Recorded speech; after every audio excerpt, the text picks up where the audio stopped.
and shared suffering, unpacking the psychological mechanisms involved in this process has taken many years and began well before I met Sergei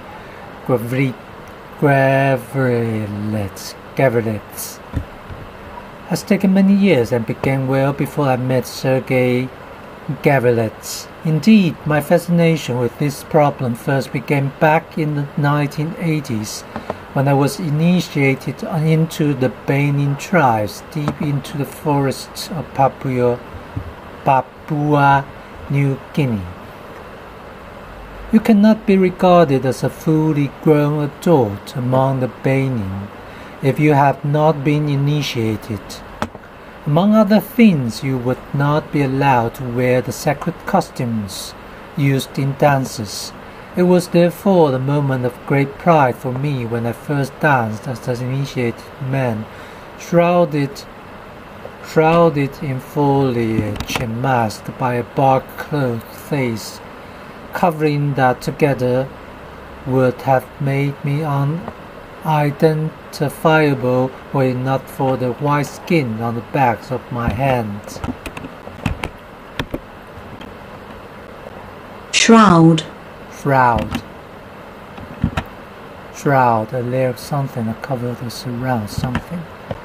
Shrouded in foliage and masked by a bark-clothed face covering that together would have made me unidentifiable were it not for the white skin on the backs of my hands. This outfit was traditionally worn when carrying out acts of homicidal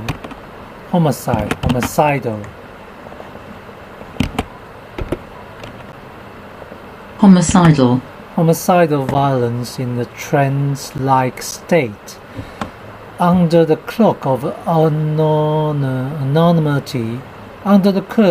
anonymity, in the past, the right to wear such costumes had been acquired by undergoing agonizing procedures.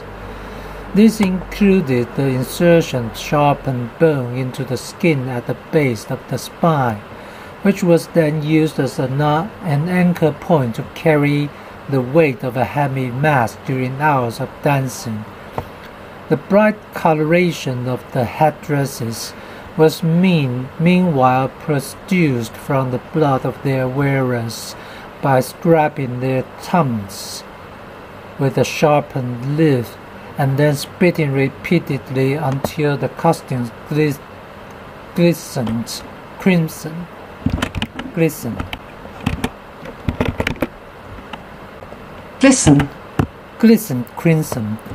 Although I danced and sang, I danced and sang proudly with my fellow initiates. Young people like me were spared the most painful elements of initiation nowadays due to the prohibition imposed by the Kivon's leaders on the killing or harming of others. Thankfully, this meant I was never ritually mutilated or required to join a raiding party against the group's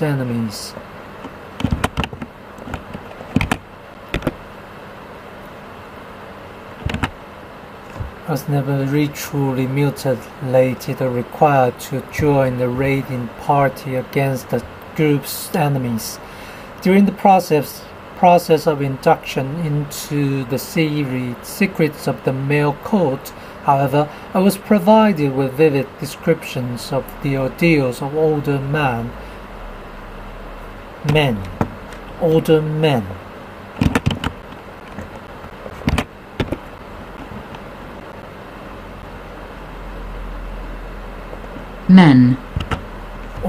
men, and left in no doubt about the traumatic nature of the process.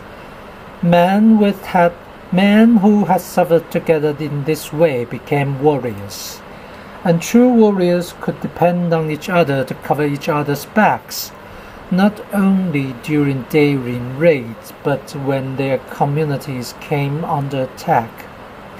Humans have long understood that shared suffering creates extremely powerful bonds capable of motivating acts of heroism in battle. For millennia,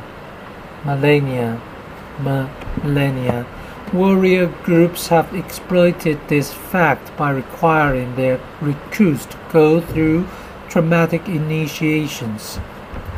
In the Sepik River region of Papua New Guinea, Kanigara men endure extensive cutting of their skin, resulting in permanent scars. In other parts of Papua New Guinea, boys and unmarried men were forced to undergo similarly horrendous torments, ranging from piercing of nasal septums.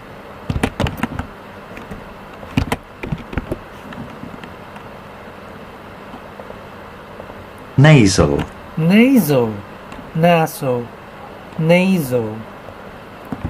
Nasal septums. Septum. Nasal septum through insertion of barbed plant matter. Barbed.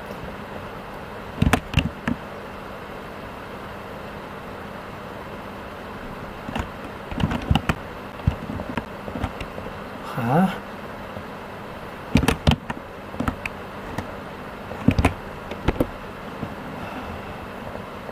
Urethra.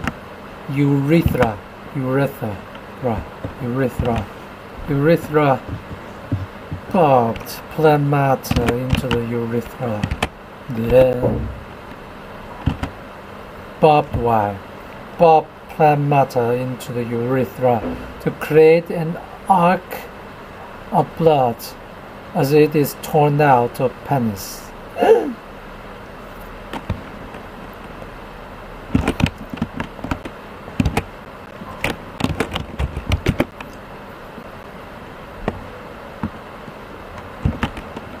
Arc of blood. What is an arc of blood?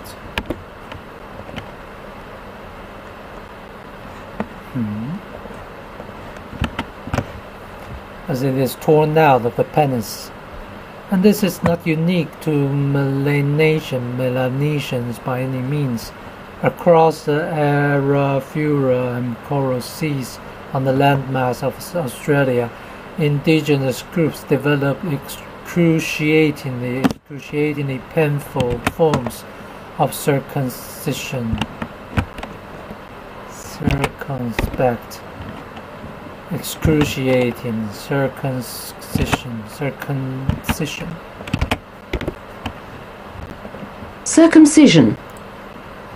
circumcision. That completely transformed the appearance of the penis. Not all such rituals focus on genital mutilation, however. Still further away across the Pacific Ocean, Plants cultures of North Africa perform song dances on the end of ropes attached to their bodies by hooks buried deep into the skin. Meanwhile, Amazonian initiates, even today, put on gloves filled with angry bullet ants, so named because the sting of a single ant is as painful as a bullet wound and lasts for hours. Examples like these could be mutilated indefinitely. Anthropologists have shown that the most warlike societies in the world also have the most painful initiations, typically leaving permanent scars and that bear witness to their sufferings. A common function of these agonizing ordeals seems to be to provide military cohesion.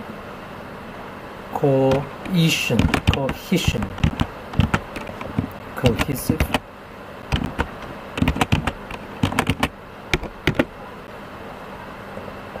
Cohesion.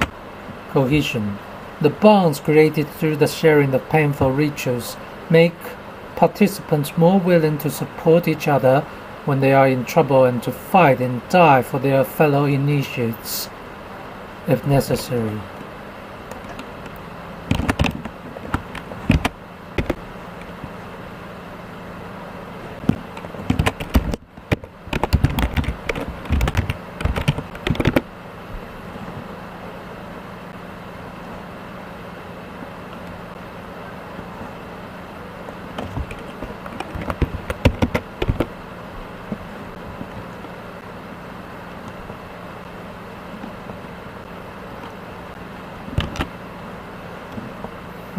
Fellow initiates if necessary. We have found evidence for this all around the world. For example, building on my studies of initiation in Papua New Guinea,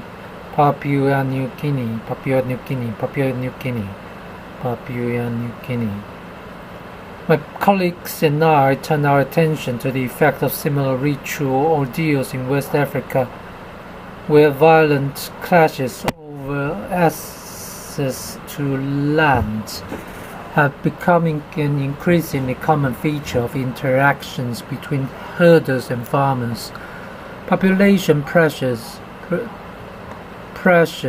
are creating intense competition for access to land and water, and the rising tensions are exacerbated by climate change. In some parts of Africa, especially in countries like Mali or Nigeria, these divisions are regularly exploited by militant Islamic groups. But what causes local conflicts to spiral out of control seems to be less the material conditions of any given region, and more the kinds of ties that connect people to their tribal identities and ancestral lands, and in particular the role of the initiation rites in group bonding. This at least was the finding of a study that my colleagues and I carried out with 398 participants from the Adamawa region of Cameroon, near the border with Nigeria, a region where thousands have been killed in these kinds of clashes, and many more driven out of the area. Our research found that the willingness of farmers to fight and die for each other when conflicts like these flare up was strongly related to shared experiences and terrifying initiation rites in childhood. As young boys, they were taken to a sacred enclosure near the chief's house and menaced by the masked figure who emerged from the shadows as they entered. The boys would attempt to flee in terror, but their initiators would block their exit. Nearly hysterical with fear, this was an experience never to be forgotten. Although they were not physically injured except for any self-inflicted wounds from their efforts to escape the compound, the psychological impact was permanent. Extreme initiation rites were not unique to warriors in indigenous or small-scale societies, however. For example, between 1997 and 2006, the far-right drug trafficking group known as the AUC in Colombia typically required their new recruits to carry out ritualized acts of torture, dismemberment, and murder of captives, expecting them to carry severed body parts with them at all times. Similar tactics were used by the Revolutionary United Front in Sierra Leone, who required new recruits to participate in ritualized murders, often including the killings of family or community members. Even conventional armies may inflict physical and psychological tortures on new recruits as part of their training. For example, soldiers who signed up for Taiwan's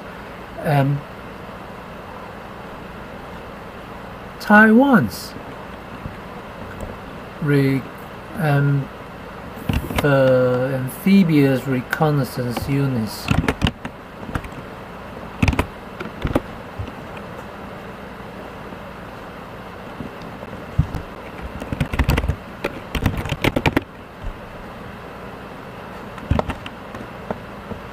must undergo serious extreme ordeals such as being required to crawl semi-naked over 50 meters of shark coral while performing compulsory exercises along the way that maximize the pain inflicted.